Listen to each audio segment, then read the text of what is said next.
নমস্কার, আশা করি সকলে খুব ভালো আছেন। আজকে আমি পাঠ করে শোনাবো গোপাল ভাঁড়ের মজার গল্প মহাজনের টাকার থলি। এক ভদ্রলোক টাকার থলি সহ নৌকা করে নদীর ওপারে যাচ্ছিলেন। মাঝ নদীতে হঠাৎ করে নৌকাটা ডুবে যায়। তীরে গোপাল আর তার বন্ধু বান্ধবরা দাঁড়িয়ে ছিল। তারা অনেক কষ্টে ভদ্রলোককে তীরে টেনে তুলতে সমর্থ হয়, না হলে স্রোতের টানে তাকে অক্কা পেতে হতো।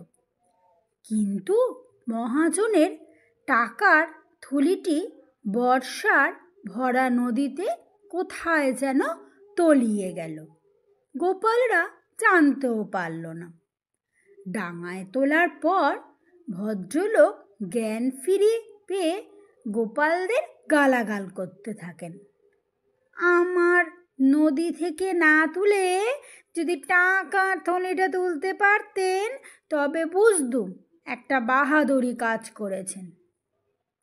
আপনারা সব অকর্মা ঢেকি, একদম অপদার্থ, এইরূপ লোকেদের দু চোখে দেখতে পারি না, ইত্যাদি ইত্যাদি। এইসব শুনে গোপাল বলে, আপনাকে ভালো মানুষ ভেবে জান বাঁচিয়ে মহা দোষ করে ফেলেছি দেখছি, তাই আমরা ঢেকে। যদি আগে জানতাম আপনি অকৃতজ্ঞ জন্তু, বিশেষ যার কাছে জানের চেয়ে টাকার থলি বড়, তাহলে আপনার ওই মাংসের ঢিবিকে আমরা স্পর্শ করতাম না। আপনি ঢোক ঢোক লোনা জল খেয়ে টাকার টুং টুং শব্দ শুনতে শুনতে ভবপারে যাওয়ার ঢং ঢং বাদ দিয়ে এতক্ষণে শুনতেন।